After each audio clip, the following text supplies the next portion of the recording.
Jason from 1011. He's a meteorologist just out of Lincoln, and he is going to visit with us about just the weather and the agriculture, and then really just have a great conversation with all of you that are here. He'll welcome questions from anyone. So come on up, and let's give Brad a round of applause, thanking him for coming. Thank you. Thank you very much. It's great to be here. Always love coming out to York County. Being involved with Pure Nebraska, I have been to York County many times, so always a great place. It's more than just a stop on the interstate. It's more than just the water tower. So thanks for having me out here. I'd like to look around and make sure nobody has any fruit or pies that they can throw at me. Sometimes, weatherman can be a dangerous job. So it looks like just some chips or whatever. I can handle that. But so I've been at 1011 for just over 27 years. And I'm originally from Iowa, but my parents did live in Colorado for a few years. I went to the college at the University of Northern Colorado, where I got my degree. Technically, it's earth science, but with an emphasis in meteorology, and then I did get a minor in broadcasting. So I've been doing that. I initially started as the weekend meteorologist, where I worked Saturdays and Sundays. Then I would fill in, like if Ken Chimmick, when he took off his 8 weeks out of the year on vacation, and the morning meteorologist as well. In between, I actually did do some reporting, some news reporting for those first 3 years, so got kind of a handle on the news business. Most of the time it was agricultural stories, environmental stories, things like that, weather stories. And then in 1998, the morning and noon show position opened up, and they offered it to me, and I've been doing that ever since. So waking up at about 2:45 in the morning to get at the station by 3:30. So if anybody wants to say, poor Brad, you can go ahead and do that now. All right, thank you very much. I've been doing that for a long time.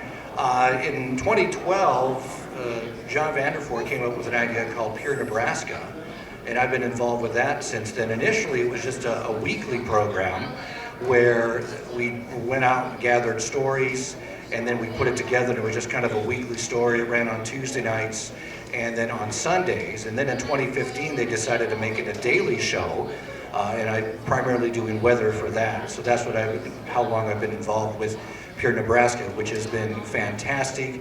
It's been so great to have people like you come up and say how great it is, and that you've learned about, you lived your whole life and didn't know about some of the things that Nebraska has to offer. So it's been a great experience to be a part of that. So that's what I've been doing.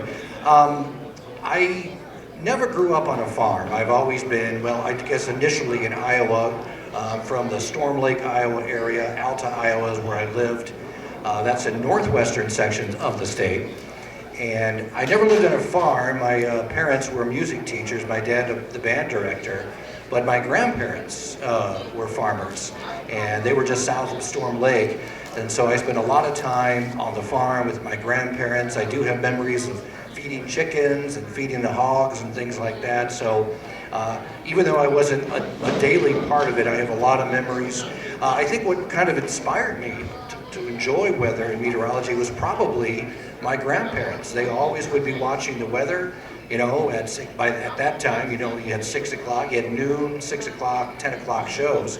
And so that kind of inspired me to get into meteorology. They were always talking about the weather. I always wanted to know what the weather was going to be. And so that's kind of what got me involved in weather at a young age. I started, in about 9, 10 years, I started to read more about meteorology. I started to watch the weather all the time and just kind of fell in love with it, and have been doing exactly what I wanted to do since I was about 10 years old. So I'm glad to be here again, and now we'll talk a little bit about weather, and then of course if you have questions, that'll be great, because I didn't bring enough material to fill the whole hour, so I hope you have a lot of questions.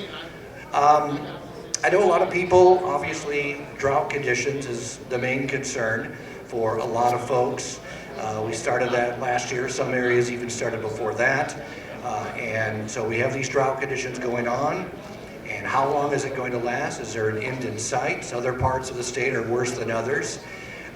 We have what you may have heard of as it's called a La Nina season.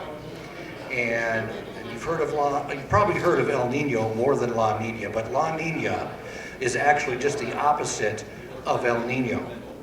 It's an oscillation, it's a circulation that goes on in the Pacific Ocean. Most of the time it's what we call neutral, but La Nina is when there are colder ocean water off the coast of Peru, basically right along the equatorial area of Peru, off of South America. La Nina is a cold pool of air, below average sea surface temperatures, where an El Nino is the opposite, that's where it's above average temperatures.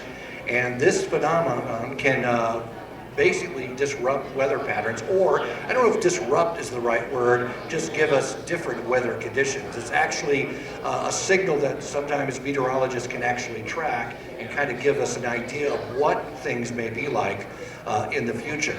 So this La Nina started in 2020, and so this is actually the third winter of La Nina, which is unusual. It's happened before, but it's a little unusual to have 3 La Nina years in a row.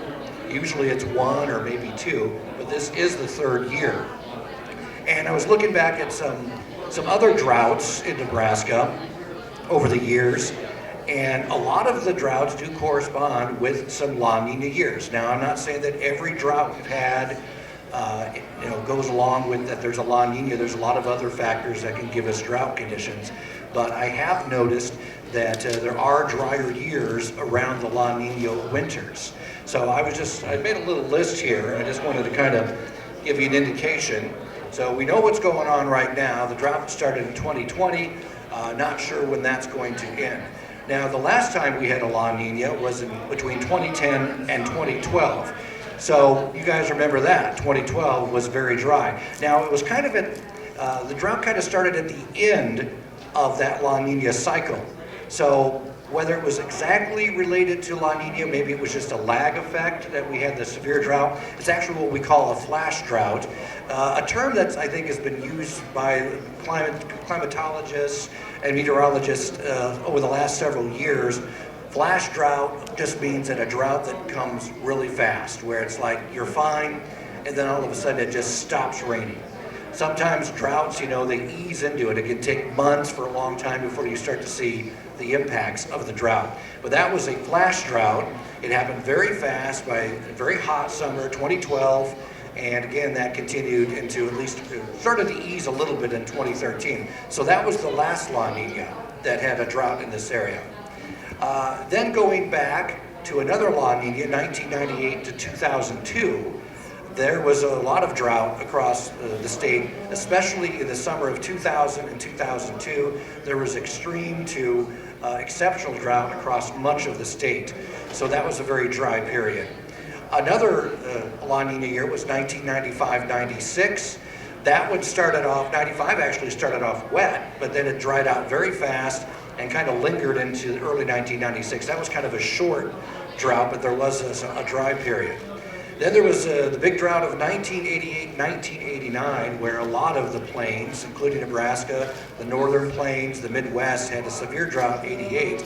The worst part of that drought came in the winter, spring, and summer of 1989. Once again, there was extreme, exceptional drought, and then things started to get better by the end of 89 and 1990 when the La Nina was over.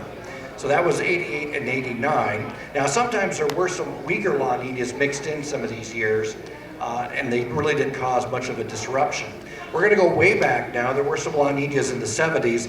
We're going to go way back to 1954 to 1957. Maybe you have heard from your other family members. This was a very dry period, not just for Nebraska, but it was really the southern plains and the Southwest that had extremely dry conditions. So 55 to 56, both of those summers, 55 and 56, were very dry across the state, exceptional drought, basically the highest category there is for drought, and that was a La Nina year. Now here's something interesting. We all have heard about the 1930s, haven't we? The Dust Bowl years, right? Well, believe it or not, the La Nina years of the 30s was actually 1928 to 1930, and then another La Nina until 1938 to 1939. But the driest years were roughly 1934, 1935, 1936. So the point is that not all droughts are caused by this La Nina phenomenon. And there are some times where La Nina doesn't do what it's supposed to do, and we might actually have a snowier winter or wetter conditions. But this is just a signal of what is to come. So the La Nina forecast from the National Weather Service is to continue into at least late winter, early spring, and then the ocean water in the Pacific is expected to go back to neutral, which means that maybe we should go back to perhaps a wetter weather pattern. Again, not guaranteed, but that is what it could mean. Now, sometimes there is a little bit of a lag time, so even if that, goes back to normal, in April, it doesn't necessarily mean that, the rains are going to come right after that. There's sometimes with the atmosphere, there's that lag time before things can get back to normal, if you will. So there is hope that the La Nina will end late this winter and this spring, and then maybe we'll get back to a normal rain pattern, this precipitation pattern during the summer and the fall. So what could happen, the dry weather could continue.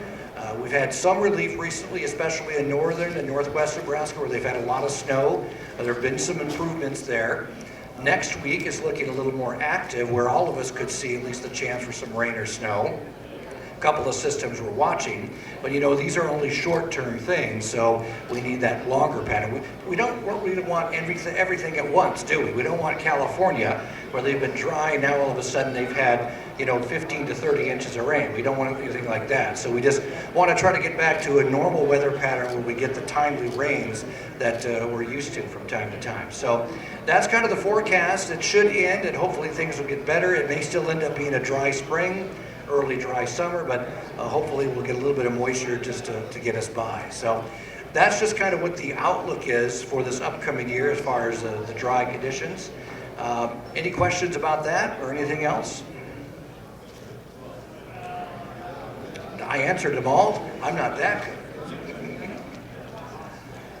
So yeah, El Nino, those are the opposite. That's when and really the La Nina and the El Nino years, the part of the country that really is affected, that it's almost a guarantee, is usually the West Coast, because it is the Pacific Ocean, so they're actually the ones that actually experience the most. So with La Ninas, usually Southern California, the desert Southwest, is very dry, which has been happening over the last couple of years, although this year they've gotten a little more rain than usual.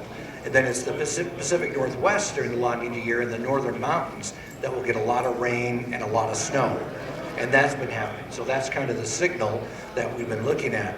An El Nino year is the opposite. This is where California, Southern California, and the desert Southwest, the mountains, and the southern plains especially, can see a lot of snow, heavy snows in the winter, and a lot of heavy rains. So during the La Nina year, Texas is one of those places that also can see severe drought. But right now, most of the drought across the country, at least the worst drought, is in parts right here in Nebraska, right? Parts of Nebraska, we're kind of facing the worst droughts. There's some pockets in Texas of severe drought and moderate drought, severe drought, extreme drought. But right now in Nebraska, especially northeast Nebraska and southwest Nebraska, they've had the worst conditions so far this year. But again, there has been some relief, again, with the snow that they've seen over the last couple of weeks over northern and western Nebraska. And again, there's more, perhaps another storm on the way next week. So any questions? Yes? So a lot of workers are talking about how dry it was in 2012, and then how wet it was at the start of 2013, just like the pattern we're seeing right now. So many are banking on the fact that we might actually see an uptick in moisture moving into these dry areas for the spring.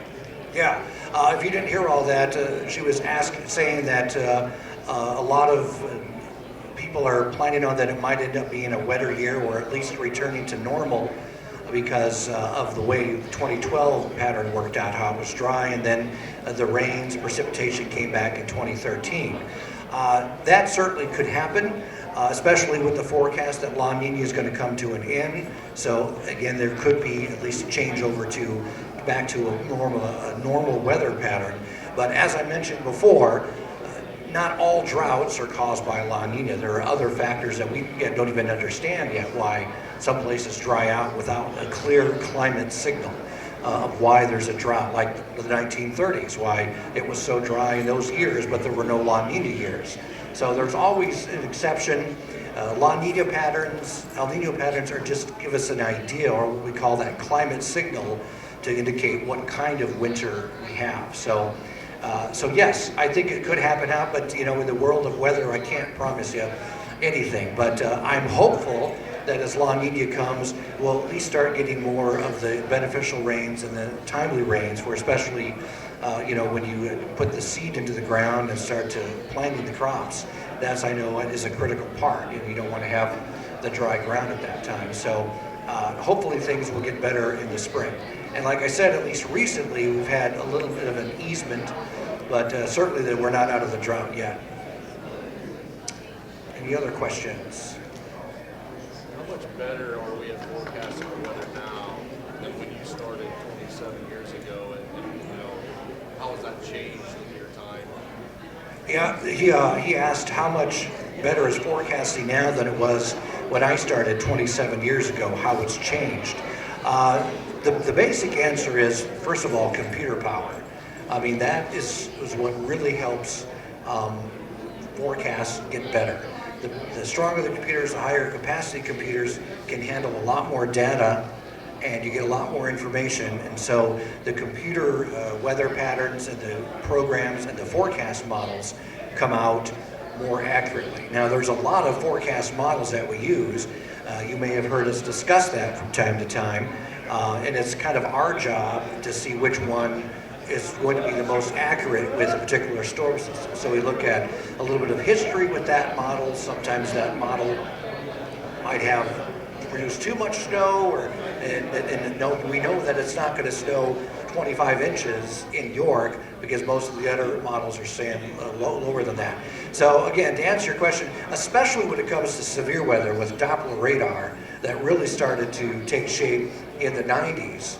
And then has only gotten better and better with each evolution of the Doppler radar system.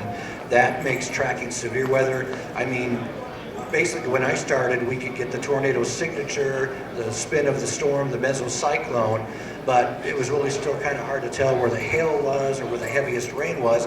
Now with Doppler radar, you can kind of get an indication of where some of the biggest hail is, the largest hail, where the heaviest rain is falling in real time, and even better tornado signatures of the rotating mesocyclone. So I think really in terms of severe weather, I think Doppler radar has really improved, but overall I think forecasting has improved. I know that sometimes it doesn't seem that way, but again, it is much better than it was 25, 27, 30 years ago.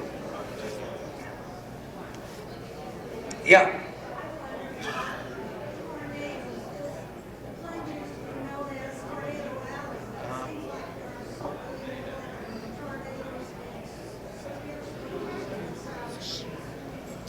She asked basically how it seems like there's been a shift in where all the tornadoes are recently, that there appears to be, at least in recent years, a lot more tornado activity in the southeastern part of the United States and not so much here in Nebraska or the Central Plains. Again, it could just be a cycle. Basically, we've had a lot of quiet years as far as severe thunderstorms and tornadic thunderstorms. It just seems like the ingredients are coming together more in the southeastern parts of the United States. So another thing with storms in the southeast, why usually a lot of the death toll is a lot higher, is because a lot of those storms, tornadic storms, happen at night. And they're also obscured by what's called rain-wrapped tornadoes. There's a lot of trees down there that people can't see. So it's not that we're not necessarily forecasting them or there's necessarily a higher amount. It's just that the fact that, well, there's more people too, but it's just the fact that it's harder, especially the nighttime tornadoes. That's why it's been such a big thing over the years for the National Weather Service to try to get those weather radios to everyone, especially for those nighttime tornadoes. Now, fortunately, Nebraska, our peak time for tornadoes is 3 in the afternoon until about 7, 8 o'clock at night. That doesn't mean we can't have overnight tornadoes, but again, they're more likely during the late afternoon or early evening hours. So there's not really a a question and answer. I think it's just been a bit of a cycle. I think there'll be a time when they return, or at least back to normal. So, I mean, it was very active in the 90s and the early 2000s for tornadoes in Nebraska. 2004 was a big year. 1994, I think, was a big year. So there have been, it's just been a little bit quieter. It's the same thing kind of with hurricanes, too. Now, this is not the same pattern. This isn't the same reason. But, a lot of times they've determined these cycles in the Atlantic where you get a lot of hurricanes, and you get a lot of hurricanes that hit land and cause all the destruction. It's in the news. And then for several years, maybe for 15, 20 years, yeah, there's still a few hurricanes, but it's not as much as some other years. So there are cycles, especially with hurricanes. I haven't really seen any kind of study that says that anything's shifting or if it's just a temporary thing. But the bottom line is always be prepared. We may not have had a lot of tornadoes recently, but they can always come back, I mean, as soon as the spring. So always be prepared, and I know you guys are. That's one thing about Nebraska, a lot of times is, we pretty much know what to do, what to look for on that kind of tornadoes when we see tornadoes and severe weather. So I think, your higher death tolls, again, in the southeast, partially because at night and because of trees. And some of them, a lot of them don't have basements either. That's the other thing. They don't have basements in the southeast because of the higher water table usually. So again, you usually have a very low death toll in Nebraska because we're all pretty much storm educated and know what to do. Yeah. Do you get El Nino and La Nina years like in a regular cycle, or like how do we know like is El Nino will come back? Do you guys kind of able to know that ahead of time, or you just kind of? She asked, how do we know, or maybe how frequency the El Nino and the La Nina patterns are? Typically, and this is kind of a range, there's really no way to say exactly. What basically happens is we have, monitors there, there's, ships and all kinds of stuff that take water temperatures in that part of the world, really everywhere, but that specifically. So sometimes we're in the satellites now. Satellites that go around can also determine sea surface temperature just through infrared radiation. So anyway, they can tell ahead of time. They can see how things are getting colder or getting warmer.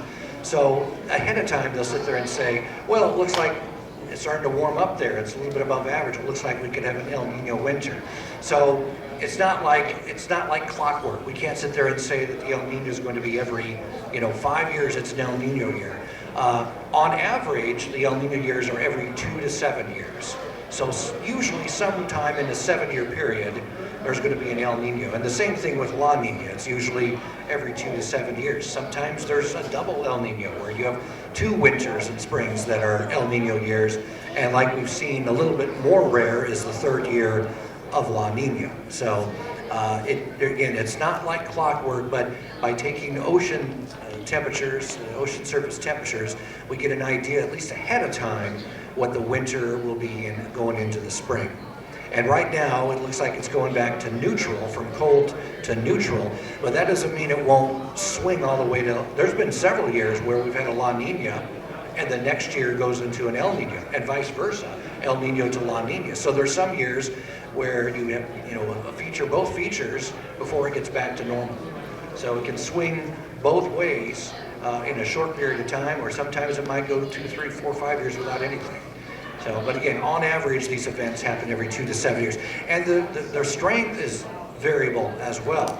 I mean, sometimes if the water temperature is very warm, you have a very strong El Nino. And those are the types that can cause a lot of problems around the world. Like especially California, there was an El Nino in 1998 and 1982 that was just catastrophic to California as far as heavy rain and flooding and damage, and it was just ongoing. It wasn't just like we've seen recently. It was all winter.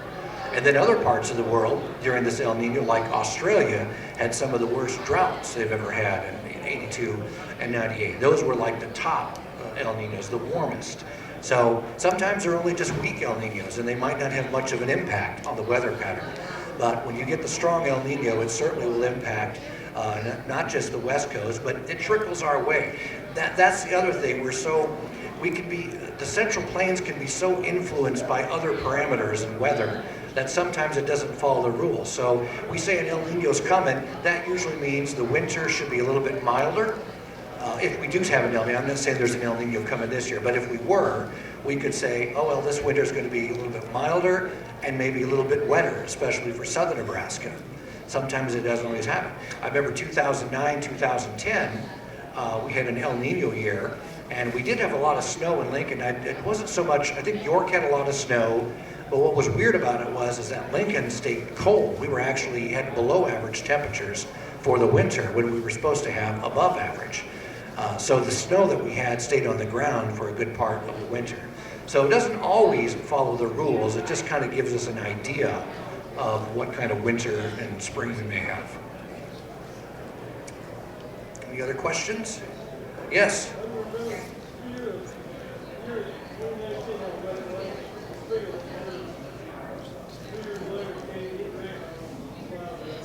Yeah, he's talking about the winter of 2018, 2019, when we had all the floods. We had all that snow across the state, and then it was relatively cold, and then all of a sudden we had this big storm develop, and it dropped anywhere from 1 inch to 3 inches of rain on top of all that snow, and the temperature warmed up into the 50s and even some 60s. And so, of course, all that snow melted rapidly. You guys know what happened. We had the historic floods, and then you're right. 2 years later, it's dry like that. And I've seen things like that, as far as my studies and observations, not just in Nebraska, but all over the world. Sometimes that's the way it works. That's the way Mother Nature works. It's dry. It's bone dry. You can't buy a drop of rain, and then when the rains do come, they come all at once. That, there's really that's just the way it is. The pattern can flip so dramatically sometimes that, one summer you're, begging for rain, and the next summer you have too much rain, and that can happen too. So it's either, what's that saying? It's either from nothing, a drought, to deluge, just a matter of time. So that can happen. Hopefully that doesn't happen. I like to see what we're kind of seeing now. These storm systems finally at least generating some kind of precipitation. Now I know that in southeast Nebraska we haven't seen a lot. We've seen a little bit of rain in Lincoln. You've seen a little bit of snow, but we haven't really seen much snow in this part of the state compared to other parts of the state. We're certainly below average, and we're still talking about dry conditions. So one part of the state is looking at better conditions than we are, so we're still dry. But as I said, I don't want to get too excited. There's a storm Wednesday that hopefully will give us a little bit of moisture, but that's several days away.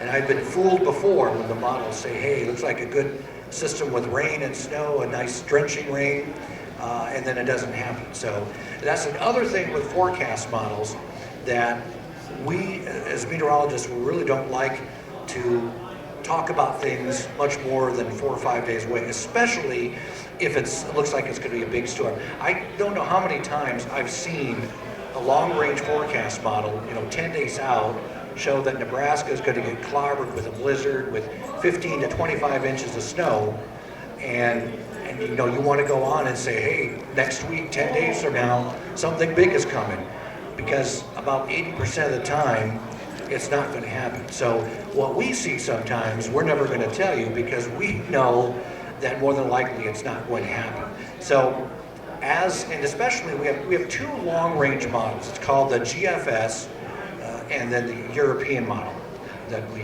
get from the Europeans that we get to use. And those go 10 days to 15 days out.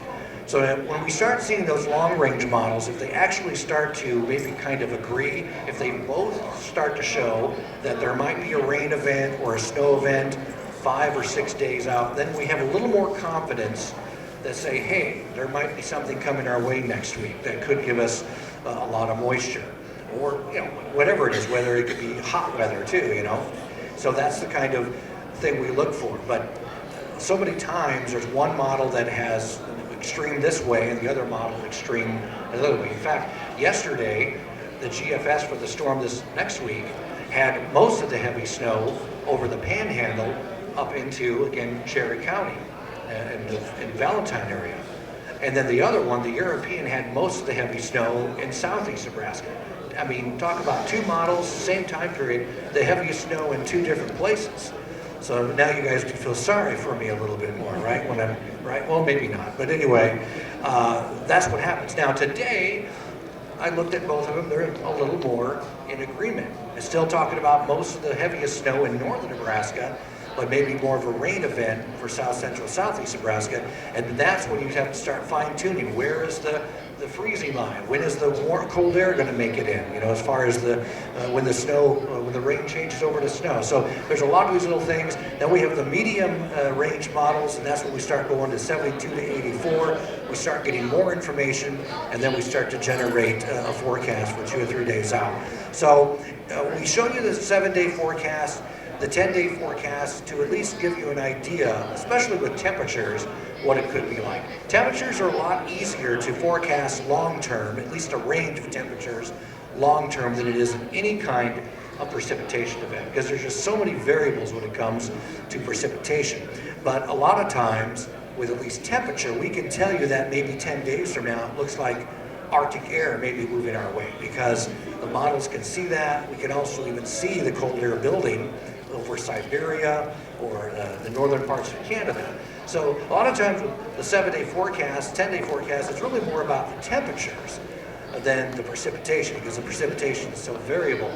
But again, I always like to show that 10-day to give you an idea what the temperatures are going to be, more than the actual specific precipitation forecast. Any other questions? Yeah? Do you think California's going to get a lot more rain?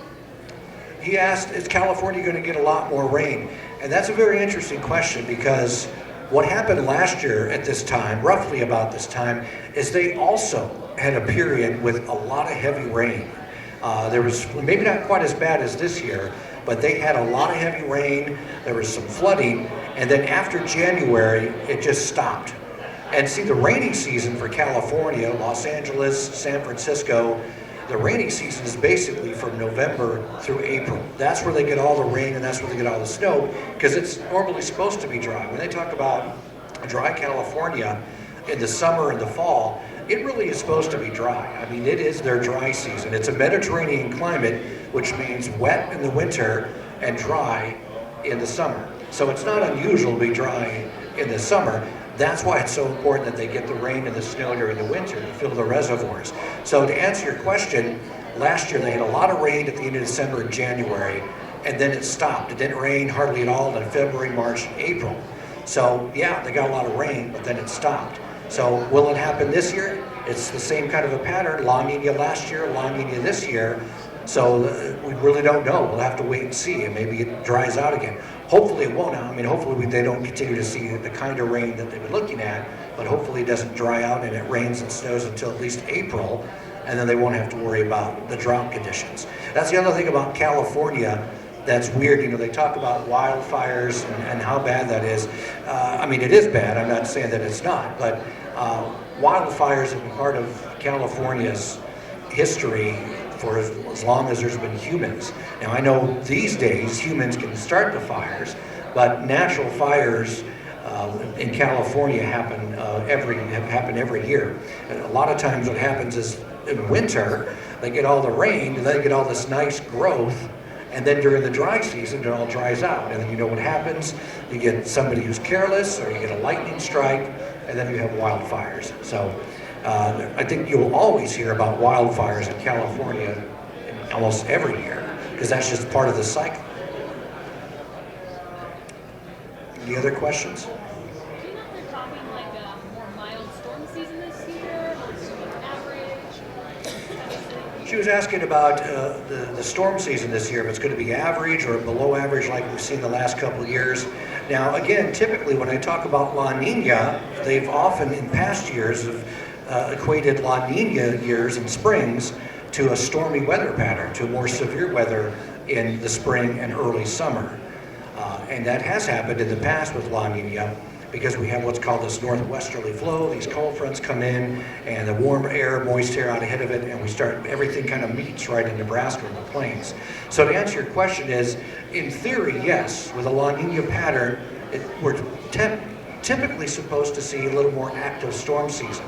And but last year we didn't really see a lot, and the year before, yes, we did see some. I know that some areas had the hail and the high winds last year, but it was a brief period, and it wasn't widespread. So it could be one of those years where it's a lot more spotty, where it could be really bad, like large hail, 70, 80, 90 mile per hour winds, but other areas won't see much. And so that if the drought continues, some areas get a lot, and some areas don't get anything. But yeah, in theory, we should see a more active severe weather season. You had a question back there?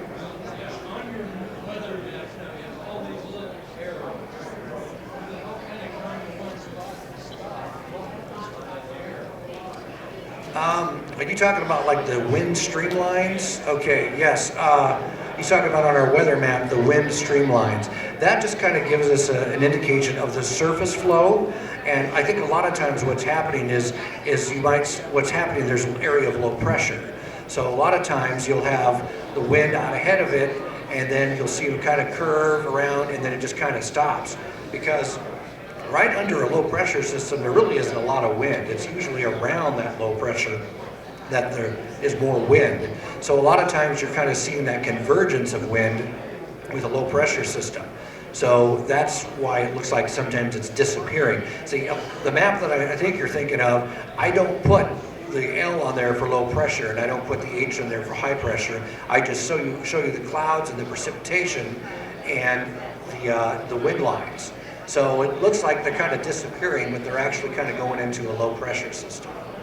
Or, I mean, it's possible that you're also looking at where the winds kind of fade away. It's not that windy in that part of the state. So it's supposed to give you an idea of what the wind direction is and how fast the wind is going to be. So if they're moving really fast and they're close together, that means it's going to be a windy day.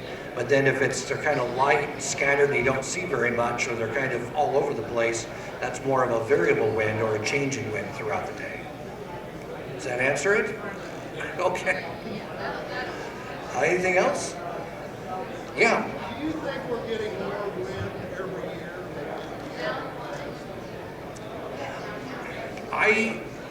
I haven't seen any statistics that say that. To me, it's always windy from about March till June. Okay, I don't think there's a day where the wind doesn't blow. And I haven't been here my whole life. I've been here. I was in Iowa too, but it just seems like it's always windy, especially in the spring, and that's normal. If you're talking about just windy days, I think they're the same. Are you talking about more like straight line wind from severe storms, or just windy days? Yeah, I really think that I haven't really noticed a change. I mean, compared to the windy conditions they had in the 30s, the 1930s, when they had constant blowing, they had massive windstorms and picked up the dirt, and took that dirt all the way to New England. I mean, I think there's times where it gets windier, or there might be windier periods than other periods. But I haven't really noticed a lot of increasing wind or windier days than previous years. To me, it just seems like I get more irritated with the wind because I'm getting older and crankier, and I just don't particularly like the cold wind on me. So, yeah, that could be it, yes. Any other questions?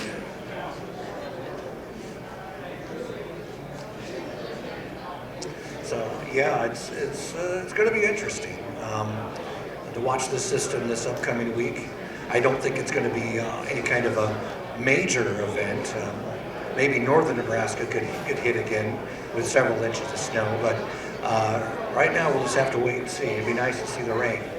I know at least for southeast Nebraska, it's looking more like a rain event, but I'm not promising anything just yet because it's Thursday and this is for next Wednesday. So still several days for things to change. How much Yeah. younger are you than Ken Shank? Let's see. I'm 54, and I think he's going to turn 63 this year. Wait, no. He's going to turn 64 this year, because that's right. He's 10 years older than me. So, yeah.